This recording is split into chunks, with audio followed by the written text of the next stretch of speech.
Hello students, X and വൈയുടെ പുതിയൊരു വീഡിയോയിലേക്ക് എല്ലാവർക്കും സ്വാഗതം. നമ്മൾ ലൈഫിൽ അത്രമേൽ സെലിബ്രേറ്റ് ചെയ്യപ്പെടാത്ത അല്ലെങ്കിൽ അപ്രീഷിയേറ്റ് ചെയ്യപ്പെടാത്ത കുഞ്ഞു കുഞ്ഞു സ്റ്റെപ്പുകൾ എടുത്ത് അത്രത്തോളം അപ്രീഷിയേഷനും സെലിബ്രേഷനും ഒന്നും കിട്ടാത്തതിന്റെ പേരിൽ അതിനെ പിന്നോട്ട് വെക്കുന്ന അല്ലെങ്കിൽ അതുമായി മുന്നോട്ട് പോകാൻ കഴിയാത്ത ഒരുപാട് സുഹൃത്തുക്കളെ നമ്മൾ കണ്ടിട്ടുണ്ട്. സ്റ്റുഡൻസ് ആയിരിക്കും, അവർ പുതിയൊരു ലേണിംഗ് സ്റ്റൈല് പരീക്ഷിച്ചു നോക്കും, പഠിക്കാൻ വേണ്ടി പുതിയൊരു ടൈം ടേബിൾ ഉണ്ടാക്കും, എന്നിട്ടൊരു 4-5 ദിവസം ഇരിക്കും. പക്ഷെ ആരും അതിനെന്ത് ചെയ്യുന്നില്ല, പരിഗണിക്കുന്നില്ല, അല്ലെങ്കിൽ ആരും തന്നെ സെലിബ്രേറ്റ് ചെയ്യുന്നില്ല, അപ്രീഷിയേറ്റ് ചെയ്യുന്നില്ല എന്ന കാരണം കൊണ്ട് നമ്മൾ അത് വീണ്ടും ഡ്രോപ്പ് ഔട്ട് ചെയ്യും. അപ്പൊ ഇത്തരത്തിൽ നമ്മൾ എന്ത് ചെയ്യുന്നുണ്ട്, പല കാര്യങ്ങളും പല നല്ല കാര്യങ്ങളെയും സെലിബ്രേറ്റ് ചെയ്യപ്പെടാത്തതുകൊണ്ടോ റെക്കഗ്നൈസ് ചെയ്യപ്പെടാത്തത് കൊണ്ടോ മാറ്റി വെക്കുന്നുണ്ട്. ഇങ്ങനെ മാറ്റി വെക്കരുത്. കാരണം നമ്മൾ അതുമായി കൺസിസ്റ്റന്റ് ആയിട്ട് മുന്നോട്ട് പോയി കഴിഞ്ഞാൽ ഒരു പക്ഷേ നമ്മുടെ മുന്നിൽ നമ്മുടെ ഫ്യൂച്ചറിൽ കാത്തിരിക്കുന്നത് നമ്മൾ പോലും പ്രതീക്ഷിക്കാത്ത രീതിയിലുള്ള ഒരു പൊസിഷൻ ആയിരിക്കും എന്നുള്ളതാണ് ഇന്നത്തെ വീഡിയോയുടെ ക്രക്സ്. ഇതെന്താ ഇന്ന് പറയാൻ കാരണമുണ്ട്. ഇവിടെ ഞാനിത് ടൈറ്റിൽ കൊടുത്തിട്ടുള്ളതാണ്, what does it take to touch the stars. നക്ഷത്രങ്ങൾ, ആകാശം എന്ന് പറയുന്നത് എപ്പോഴും സ്വപ്നം കാണുന്ന ആൾക്കാരെ സംബന്ധിച്ചിടത്തോളം ആകാശം എന്ന് പറയുന്നതാണ് സ്വപ്നം കാണുന്നതിന്റെ ഒരു മെറ്റഫർ ആയിട്ട് നമ്മൾ കാണുന്നത് ആണല്ലോ. അപ്പൊ നക്ഷത്രങ്ങളെ തൊടാൻ നമുക്ക് എന്താണ് വേണ്ടത് എന്നുള്ളതാണ് ചോദ്യം. ഇവിടെ ഞാൻ നിങ്ങൾക്ക് മുന്നിൽ പറയാനുള്ളത് വളരെ അൺഗ്ലാമറസ് ആയിട്ടുള്ള, അതായത് ആരും അങ്ങനെ ശ്രദ്ധിക്കപ്പെടാത്ത അല്ലെങ്കിൽ സെലിബ്രേറ്റ് ചെയ്യപ്പെടാത്ത ചില സ്റ്റെപ്പുകൾ പവർഫുൾ ആയി വെച്ചതിന്റെ പേരിൽ ഇന്ന് ഒരു വളരെയധികം ഒരു വിഷണറി ആയിട്ടുള്ള ഒരവസ്ഥയിലേക്ക് ലീഡ് ചെയ്യാൻ പറ്റുന്ന ഒരു പ്രൊപ്പഗേഷനെ, ഒരു മൂവ്മെന്റിനെ കൊണ്ടുവന്ന ഒരാളെ പറ്റിയിട്ടാണ്. ആരാണ് ആള് എന്നുള്ള കാര്യം നിങ്ങൾ എന്ത് ചെയ്യണം, ഈ വീഡിയോയിൽ ഞാൻ ഇങ്ങനെ ഓരോ ക്ലൂ തരും, അതിനനുസരിച്ച് നിങ്ങൾ എന്ത് ചെയ്യണം, ആളെ കണ്ടെത്തണം. ആദ്യത്തെ ക്ലൂ ഇതാണ്. അദ്ദേഹം 1919 അഹമ്മദാബാദിൽ, ഗുജറാത്തിലാണ് എന്ത് ചെയ്തിട്ടുള്ളത്, ജനിച്ചത്. ഇന്ത്യയിലെ തന്നെ വൺ ഓഫ് ദ റിച്ചസ്റ്റ് ആയിട്ടുള്ള ഒരു ഫാമിലി, ഇൻഡസ്ട്രിയലിസ്റ്റ് രീതിയിലുള്ള ഒരു ഫാമിലിയിലാണ് അദ്ദേഹം ജനിച്ചത്. So he's a privileged guy, right? അതുകൊണ്ട് തന്നെ അദ്ദേഹത്തിന് വേണ്ടി അദ്ദേഹത്തിന്റെ ഫാമിലി ബിസിനസ് ടേക്ക് ഓവർ ചെയ്തിട്ട് മുന്നോട്ട് പോകുമായിരുന്നു. അത് ഭയങ്കര ഗ്ലാമറസ് ആയിട്ടുള്ള സ്റ്റെപ്പാണ്, അത്രയും വലിയൊരു കാര്യമായിട്ട് മുന്നോട്ട് പോകുക എന്നുള്ളത്. But he decided to study. അദ്ദേഹം പഠിക്കാൻ തീരുമാനിച്ചു. അദ്ദേഹത്തിന്റെ പഠനം അദ്ദേഹത്തെ എവിടെ കൊണ്ടെത്തിച്ചു? അദ്ദേഹം നന്നായി പഠിക്കുന്ന ആളായതുകൊണ്ട് തന്നെ അദ്ദേഹം ഫിസിക്സ്, കാംബ്രിഡ്ജിൽ വെച്ചിട്ട് ഫിസിക്സിൽ അദ്ദേഹം ട്രെയിൻ ചെയ്തു. അങ്ങനെ ഫിസിക്സിൽ അദ്ദേഹം ട്രെയിൻ ചെയ്തു എന്നത് കൂടാതെ തന്നെ അദ്ദേഹത്തിന് പിന്നീട് കോസ്മിക് റേസിനെ പറ്റിയിട്ടും അതുപോലെ തന്നെ ആകാശത്തെ പറ്റി പഠിക്കാൻ വേണ്ടിയിട്ടും സ്പേസിനെ പറ്റി പഠിക്കാൻ വേണ്ടിയിട്ടും അദ്ദേഹം ഒരു നോബൽ പ്രൈസ് വിന്നിംഗ് മെന്ററിന്റെ കീഴിൽ അദ്ദേഹം വീണ്ടും നാട്ടിലേക്ക് തിരിച്ചു വന്നു. അദ്ദേഹം വീണ്ടും തന്റെ പഠനങ്ങൾ മുന്നോട്ട് കൊണ്ടുപോകാൻ തുടങ്ങി. അപ്പൊ അതിൽ നിന്ന് മനസ്സിലാക്കിയ ഒരു ബ്രില്യൻ്റ് ആയിട്ടുള്ള സയന്റിസ്റ്റ് ആണ്. പക്ഷേ അദ്ദേഹം ആ ബ്രില്യൻസ് ഉണ്ട് എന്നുള്ളൊരു കാരണം കൊണ്ട് അദ്ദേഹത്തിന്റെ പഠിപ്പിനെ നിർത്തുന്നില്ല. അദ്ദേഹം വീണ്ടും ഒരു മെന്ററിന്റെ കീഴിൽ തന്റെ ലേണിംഗ് ജേണി മുന്നോട്ട് കൊണ്ടുപോവാണ്. And clue number 3, 1962 he stood before India's leaders, a newly independent, desperate, poor nation, and argued they must reach for space. അതായത് പുതുതായി സ്വാതന്ത്ര്യം കിട്ടിയ ഒരു രാജ്യത്തിന്റെ ലീഡേഴ്സിന്റെ മുന്നിൽ നിന്നുകൊണ്ട് നമ്മളും ആകാശങ്ങളും സ്പേസുകളും എക്സ്പ്ലോർ ചെയ്യണമെന്ന്, സ്വപ്നം കാണണമെന്ന് ഒരു പുവർ ആയിട്ടുള്ള ഒരു നാഷന്റെ ലീഡേഴ്സിനോട് പറയാനുള്ള ധൈര്യം അദ്ദേഹം കാണിച്ചു. നമുക്കറിയാം, ഇൻഡിപെൻഡന്റിന്റെ തൊട്ട് ശേഷമുള്ള ഇന്ത്യ എന്ന് പറഞ്ഞു കഴിഞ്ഞാൽ വളരെയധികം പ്രയാസങ്ങളുള്ള, വളരെയധികം പ്രശ്നങ്ങൾ അനുഭവിച്ചു കൊണ്ടിരിക്കുന്ന ഇന്ത്യൻ ലീഡേഴ്സിന്റെ മുന്നിൽ ഇത്തരം വളരെയധികം മറ്റുള്ള ലോകരാജ്യങ്ങൾ, സോവിയറ്റ് റഷ്യയെ പോലെയുള്ള, അമേരിക്കയെ പോലെയുള്ള അത്യാവശ്യം ഫണ്ടുള്ള രാജ്യങ്ങൾ ചെയ്യുന്ന സ്പേസ് എക്സ്പ്ലോറേഷൻ പ്രോഗ്രാമുകൾ നമ്മളും തുടങ്ങണം എന്ന് പറയാൻ ചില്ലറ ധൈര്യം പോരാ. പക്ഷേ അത് പറയാനുള്ള ധൈര്യം കാണിച്ചതിന്റെ പേരിലാണ് ഇന്ന് നമുക്ക് ISRO എന്ന് പറയുന്ന വിഷണറി ആയിട്ടുള്ള ഒരു ഓർഗനൈസേഷൻ നമുക്ക് റൺ ചെയ്യാൻ പറ്റുന്നത്. ഇപ്പൊ നിങ്ങൾക്ക് ഏകദേശം ആളെ മനസ്സിലായിട്ടുണ്ടാകും എന്നാണ് ഞാൻ കരുതുന്നത്. He is none other than doctor Vikram Sarabhai. അതെ, അദ്ദേഹത്തെ പറ്റിയിട്ടാണ് ഇന്ന് പറയാനുള്ളത്. Father of Indian space programme. അദ്ദേഹം ജനിച്ചത് 1919 ഓഗസ്റ്റ് 12-നാണ്. അപ്പോ ഈ ഓഗസ്റ്റ് മാസത്തിൽ വിക്രം സാരാഭായുടെ ഒരു സ്റ്റോറിയുമായിട്ട് നിങ്ങളുടെ മുന്നിൽ വരാൻ ഒരു റീസൺ ഉണ്ട്. എന്താണത്? വിക്രം സാരാഭായുടെ വിഷനും ഡ്രീമും അദ്ദേഹം ഇനീഷ്യേറ്റ് ചെയ്തത്, അല്ലെങ്കിൽ ഇന്ന് നമ്മൾ അദ്ദേഹത്തെ അറിയപ്പെടുന്ന ഏതൊരു അടിസ്ഥാനത്തിന്റെ പേരിലാണോ അതിന് അദ്ദേഹം വെച്ച ആദ്യത്തെ ഫസ്റ്റ് സ്റ്റെപ്പ് എന്ന് പറയുന്നത് it was A humble firm step. അത് എന്ന് പറയുന്നത് ഒരു ഗ്ലാമറസ് ആയിട്ടുള്ള, എന്താ പറയുക, ഒരുപാട് നമ്മൾ കാര്യന്ന ഫാൻസി എലമെന്റുകൾ നിറഞ്ഞിട്ടുള്ള ഒരു സ്റ്റെപ്പായിരുന്നില്ല. ആരും ശ്രദ്ധിക്കപ്പെടാതെ, ആരും അറിയിക്കപ്പെടാത്ത ഒരു സ്റ്റെപ്പായിരുന്നു എന്നുള്ളതാണ്. ആ സ്റ്റെപ്പാണ് അദ്ദേഹം എന്ത് ചെയ്തത്, തുമ്പയിൽ, നമ്മുടെ തിരുവനന്തപുരത്തുള്ള തുമ്പയിൽ നടത്തിയത്.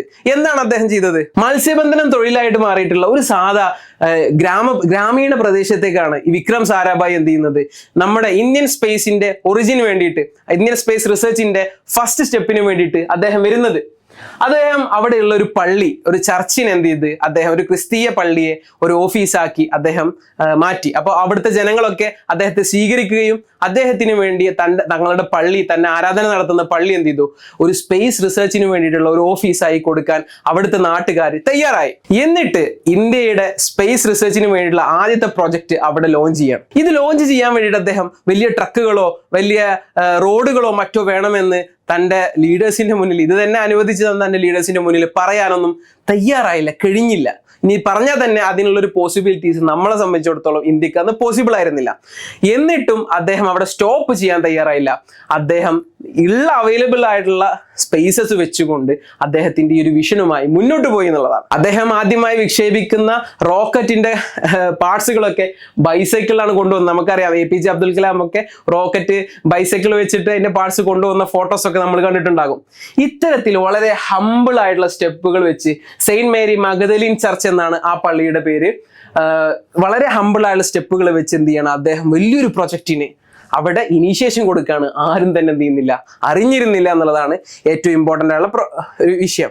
ഇവിടെ നവംബർ 21, 1963 ഇന്ത്യയുടെ ആദ്യത്തെ സൗണ്ടിങ് റോക്കറ്റ് എന്ത് ചെയ്യാണ്, തുമ്പയിൽ വിക്ഷേപണം നമ്മൾ നടത്തുകയാണ്. ആ ഒരു ഹമ്പിൾ ആയിട്ടുള്ള സ്റ്റെപ്പ് വെക്കാൻ അദ്ദേഹം അന്ന് ധൈര്യപ്പെടുകയും അദ്ദേഹത്തിന്റെ വിഷനിൽ അദ്ദേഹം കൺസിസ്റ്റന്റ് ആയി വർക്ക് ചെയ്യുകയും ചെയ്തപ്പോൾ ഇന്ത്യക്ക് ലഭിച്ചത് പിന്നെന്തൊക്കെയാണ്? ഒരു ബൈസൈക്കിളിൽ നിന്നും തുടങ്ങിയ ആ ഒരു യാത്ര ഇന്നിപ്പോ ചന്ദ്രനിലേക്കും അതിലുപരി ഇപ്പോ മാർസിലേക്കും എന്ത് ചെയ്യാണ്, നമ്മുടെ പഠനങ്ങളും എക്സ്പ്ലോറേഷൻസിലും എത്തിപ്പെടാൻ പറ്റുന്ന ഒരു ഫൗണ്ടേഷൻ അദ്ദേഹം അവിടെ ഉണ്ടാക്കി എന്നുള്ളതാണ്. 1969 ISRO എന്ത് ചെയ്തു, ഫൗണ്ട് ചെയ്തു. 2008 നമ്മൾ ചന്ദ്രയാൻ 1 എന്ന പ്രൊജക്ട് നമ്മൾ ചെയ്തു. അതിലൂടെ നമ്മൾ മൂണിനെ പറ്റി പഠിക്കുകയും അവിടെ വെള്ളമുണ്ട് എന്നുള്ള ഒരു സോഴ്സ് നമുക്ക് ലഭിക്കുകയും ചെയ്തു. 2014 നമുക്ക് ഏറ്റവും ചീപ്പസ്റ്റ് ആയിട്ടുള്ള മാസ് മിഷൻ മംഗൾയാൻ നമ്മൾ എന്ത് ചെയ്തു, നടത്തി. 2023 ചന്ദ്രയാൻ 3 വീണ്ടും മൂണിന്റെ ഓർബിറ്റിലേക്ക് ക്ലോസർ ആയിട്ട് നമ്മൾ എന്ത് ചെയ്തു, വീണ്ടും പോയി എന്നുള്ളതാണ്. അപ്പൊ ഇത്തരത്തിലുള്ള ഒരുപാട് പ്രൊജക്ടുകൾക്ക് കാരണമായത് അന്ന് അദ്ദേഹം പല കാരണങ്ങൾ കൊണ്ടും മാറ്റി നിർത്തപ്പെടേണ്ടിയിരുന്ന ഒരു പ്രൊജക്റ്റിനെ തന്റെ വിഷനും തന്റെ സ്ട്രെങ്ത്തും സെൽഫ് കോൺഫിഡൻസും കാരണമായിട്ട് മുന്നോട്ട് ഒരു ഹമ്പിൾ ആയിട്ടുള്ള, അപ്രീഷിയേറ്റ് ചെയ്യപ്പെടാത്ത, ആരും കാണിക്കാത്ത ഫാൻസി എലമെന്റുകൾ ഇല്ലാത്ത ഒരു സിമ്പിളർ ആയിട്ടുള്ള സ്റ്റെപ്പ് വെച്ചപ്പോൾ നമുക്ക് ഇന്ന് നേടിയെടുക്കാൻ പറ്റി എന്നുള്ളതാണ് ഇതിന്റെ ഹൈലൈറ്റ്. ഇതിൽ നിന്ന് നമുക്ക് ലഭിക്കുന്ന പാഠം എന്താണ് സുഹൃത്തുക്കളെ? A vision without A first step is just A wish. നിങ്ങൾ എന്തോ ആഗ്രഹിച്ചോളൂ, നിങ്ങൾക്ക് എങ്ങനെയൊക്കെ ട്രാൻസ്ഫോം ചെയ്യണം നിങ്ങൾക്ക് ആഗ്രഹങ്ങൾ ഉണ്ടെങ്കിലും നിങ്ങൾ ആദ്യത്തെ സ്റ്റെപ്പ് വെക്കാൻ നിങ്ങൾ തയ്യാറായില്ല എന്നുണ്ടെങ്കിൽ അത് എപ്പോഴും ഒരു ആഗ്രഹമായി മാത്രം നിലകൊള്ളും എന്നുള്ള കാര്യം എന്ത് ചെയ്യണം, നമ്മൾ മനസ്സിലാക്കണം. ഇവിടെ സാരാഭായ് എന്ത് ചെയ്തില്ല, നീളമുള്ള റൺവേസിന് വേണ്ടി വെയിറ്റ് ചെയ്തില്ല, ഒരുപാട് വലിയ ലോഞ്ച് ടവേഴ്സിന് വേണ്ടി വെയിറ്റ് ചെയ്തില്ല, ബഡ്ജറ്റ്സ് അലോക്കേറ്റ് ചെയ്യപ്പെടാൻ വേണ്ടി വെയിറ്റ് ചെയ്തില്ല. അദ്ദേഹത്തിന്റെ ഡ്രീമിനനുസരിച്ചിട്ടുള്ള കാര്യങ്ങളൊക്കെ തയ്യാറാകണം എന്നുള്ളൊരു വാശി അദ്ദേഹത്തിന് ഉണ്ടായില്ല. അദ്ദേഹം ഒന്നിനും വെയിറ്റ് ചെയ്തില്ല എന്നുള്ളതാണ്. He simply made his first move. അദ്ദേഹത്തിന് എന്താണോ ആദ്യം മൂവായിട്ട് ചെയ്യാൻ പറ്റുന്നത് അദ്ദേഹം ചെയ്തു. As big as it could honestly be. അതിൽ എത്രത്തോളം ഹോണസ്റ്റ് ആവാൻ പറ്റുമോ, എത്രത്തോളം റിലയബിൾ ആവാൻ പറ്റുമോ, കൺസിസ്റ്റന്റ് ആവാൻ പറ്റുമോ, അത് അദ്ദേഹം ചെയ്തു. അത്രമാത്രമാണ് അദ്ദേഹം ചെയ്തത്.